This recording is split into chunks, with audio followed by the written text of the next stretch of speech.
सनातन धर्म बोर्ड के लिए साधु संतों और हिंदुवादी नेताओं ने हुंकार भर दी है। दिल्ली में 16 नवंबर को होने वाली धर्म संसद से पहले ही इस मामले पर संत अब खुलकर सामने आ चुके हैं। सुनिए आप। तो सनातन बोर्ड की देखिए मांग यहां पर की जा रही है। तमाम जो है हिंदू संगठन के नेता और यहां पर साधु संत पहुंचे। उन्होंने ये कहा कि हम अब इसकी मांग जो है और पुरजोर करेंगे। जब साधु संत देश में सनातन बोर्ड के गठन की मांग के लिए जब एक धर्म संसद का आयोजन कर सकते हैं, तो आपका और मेरा, हम सबका परम कर्तव्य बनता है कि ऐसे साधु संतों के आशीर्वाद को प्राप्त करते हुए और हम इन सबका साथ दें। तो मेरे मित्रों, आप सबसे निवेदन है कि जो धर्म संसद का जो कार्यक्रम आपके दिल्ली में 16 नवंबर के दिन दोपहर के 1 बजे जो होने वाला है, एक एक हिंदू कार्यकर्ता 100 हिंदू कार्यकर्ताओं को लेकर आकर यहाँ विराट धर्म संसद को सफल बनाना है। यहाँ संकल्प हम सबको लेने की आज आवश्यकता है। हमारी भारतीय संस्कृति की रक्षा के लिए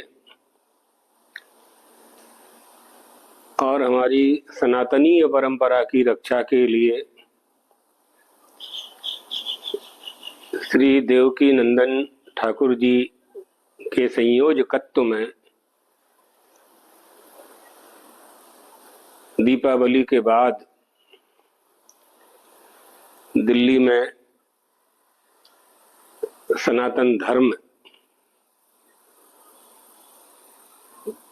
रक्षा संस्था, जिसे बोर्ड भी कहते हैं आज की भाषा में लोग, सनातन धर्म बोर्ड का निर्माण किया जाए, जिसका उद्देश्य होगा समस्त सनातन धर्मावलंबियों के लिए, हिंदू धर्मावलंबियों के लिए, हमारी जो मूल परंपराएं हैं उनकी रक्षा के लिए एक ऐसी संस्था की रचना की जानी चाहिए जिसके माध्यम से शासन और समाज दोनों को ही जागृत किया जा सके और हमारा जो मूल पारंपरिक धर्म है, हमारी जो आस्थाएं हैं, हमारे जो तीर्थ स्थान हैं,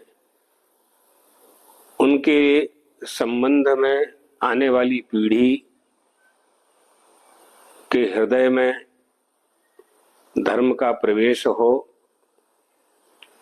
जिस तरह से अयोध्या में राम जन्मभूमि का उद्धार हुआ और आज राम जन्मभूमि हिंदुओं को प्राप्त हुई, इसी तरह से मथुरा में जहाँ आनंद कंद परमात्मा श्री कृष्णचंद्र जी का अवतार हुआ, जो उनकी जन्मभूमि मानी जाती है, कृष्ण जन्मभूमि के नाम से जिसकी प्रसिद्धि है, उसका भी उद्धार होना चाहिए। एतदर्थ एक सनातन धर्म रक्षा सभा का आयोजन किया गया है। हम सभी सनातन धर्मावलंबियों से अपेक्षा करते हैं कि अपने धर्म की रक्षा के लिए, अपने अस्तित्व की रक्षा के लिए, सनातन धर्म के वास्तविक स्वरूप की स्थापना के लिए सभी लोग इसमें शामिल हों और 16 नवंबर के इस कार्यक्रम को सफल बनाया जाए। और इस कार्यक्रम में हम भी शामिल होने वाले हैं। उत्तर प्रदेश में 9 सीटों पर उपचुनाव होने हैं और उसको लेकर पोस्टर वॉर लगातार जारी है। समाजवादी पार्टी के नेता मुख्यमंत्री योगी आदित्यनाथ ने एक बयान पर अपने आप को और बड़ा नेता या खुद को और मजबूत साबित करने के लिए लगातार जगह जगह पर पोस्टर्स लगा रहे हैं। मुख्यमंत्री ने साफ कहा था लोगों को कि बटोगे तो कटोगे। अब उसके पलटवार में हर कोई जगह जगह पोस्टर्स लगा रहा है। ये तस्वीर आपको दिखा रहे हैं। एक बार फिर उत्तर प्रदेश में पोस्टर लगाए गए हैं और उसमें अखिलेश यादव का बखान किया गया है। उत्तर प्रदेश विधानसभा उपचुनाव को लेकर ताबड़तोड़ रैलियां अब शुरू हो चुकी हैं।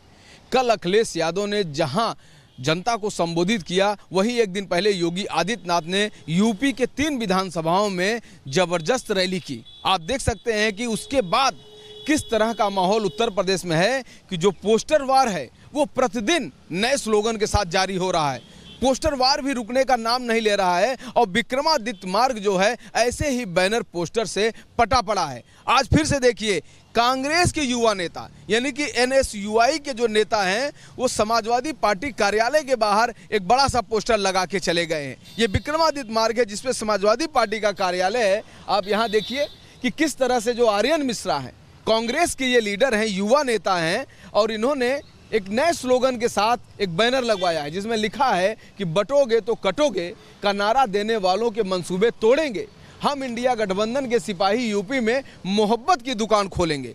अब देखिए, इन्होंने राहुल गांधी का स्लोगन बढ़ाते हुए समाजवादी पार्टी कार्यालय के बाहर इन्होंने बैनर पोस्टर अपना लगा दिया है। राहुल गांधी ने दरअसल मोहब्बत की दुकान का जिक्र किया था, लेकिन वो मोहब्बत की दुकान जो है बहुत आगे तक नहीं चल सकी, लिहाजा इस स्लोगन को जरूर उनके युवा नेता फॉलो कर रहे हैं। लेकिन आज जो उत्तर प्रदेश में चर्चा है, आज जो यूपी में चर्चा है, वह चर्चा सिर्फ योगी आदित्यनाथ के बयान की है, जिसमें योगी आदित्यनाथ ने कहा था कि बटोगे तो कटोगे, और उसके जवाब में डेली कोई न कोई नेता कोई न कोई बयान दे रहा है। बड़े से बड़े नेताओं का उस पर प्रतिक्रिया आ रही है और बैनर पोस्टर तो रोज के रोज लगाए जा रहे हैं। खालिस्तानी आतंकी संगठन SFJ ने हिंदू का लड़ाई लोगों और सांसद चंद्र आर्य को दी धमकी। 16 और 17 नवंबर को कालीबाड़ी मंदिर और ब्रैम्पटन की त्रिवेणी मंदिर में भारतीय राजनयिकों को निशाना बनाने की कई बात। उत्तर प्रदेश लोक सेवा आयोग के बाहर छात्रों का प्रदर्शन। PCSRO ARO परीक्षा को लेकर विरोध, एक शिफ्ट में कराने की परीक्षा मांग कर रहे हैं। छात्रों के प्रदर्शन पर यूपी के डिप्टी सीएम केशव मौर्य का बयान। कहा, छात्रों की चिंताएं गंभीर और महत्वपूर्ण, अधिकारियों से छात्रों की मांग सुनने के लिए कहा गया। झारखंड के मुख्यमंत्री हेमंत सोरेन की पत्नी कल्पना सोरेन ने ट्वीट कर बीजेपी पर साधा निशाना, सभा करने से रोकने का लगाया आरोप। चुनाव के माहौल में भी केंद्र सरकार अपनी किस तरीके से कुनीतियां चालू रखी हुई हैं और हम लोगों को परमिशन नहीं दिया जा रहा है कि हम जगन्नाथपुर में जाकर के, लातेहार में जाकर के और हम अपना तोरपा में जाकर के अपनी चुनावी सभा को संबोधित कर पाएं। जगत गुरु रामभद्राचार्य ने बटेंगे तो कटेंगे बयान का किया समर्थन। का एक रहेंगे तो कोई बाल भी बांका नहीं कर सकता। अमेठी में समाजवादी पार्टी ने लगाए पोस्टर, लिखा अखिलेश यादव का फियर है, बीजेपी का अंत नियर है। बाबा सिद्दीकी की हत्या मामले में 5 आरोपियों की मुंबई किला कोर्ट में हुई पेशी। कोर्ट ने हत्याकांड के मुख्य आरोपी शूटर शिवकुमार समेत 5 आरोपियों को 19 नवंबर तक की पुलिस की हिरासत में भेजा। उत्तर प्रदेश के लखीमपुर खीरी में पुलिस और बदमाशों के बीच मुठभेड़, गोली लगने से एक बदमाश घायल। पुलिस ने मुठभेड़ के बाद 2 बदमाशों को गिरफ्तार किया, एक फरार। इटावा में देर रात एक घर में 4 शव मिलने से सनसनी फैल गई। सराफा कारोबारी की पत्नी और 3 बच्चों की घर में मिली लाश। पुलिस ने सराफा कारोबारी को हिरासत में लिया। कानपुर में किड्स प्री स्कूल में मासूम बच्चे से बेरहमी, नर्सरी के छात्रों को महिला टीचर ने जमकर पीटा। टीचर की क्रूरता का CCTV कैद हुआ है। टीचर के खिलाफ पुलिस ने शिकायत दर्ज की है। मणिपुर के जिरीबाम में सुरक्षा बलों और उग्रवादियों में मुठभेड़। CRPF ने 11 उग्रवादियों को मार गिराया, एक जवान शहीद, बड़ी संख्या में हथियार भी बरामद। अंबेडकर नगर में 14 साल की बच्ची का शारीरिक शोषण करने वाला आरोपी शफीक गिरफ्तार।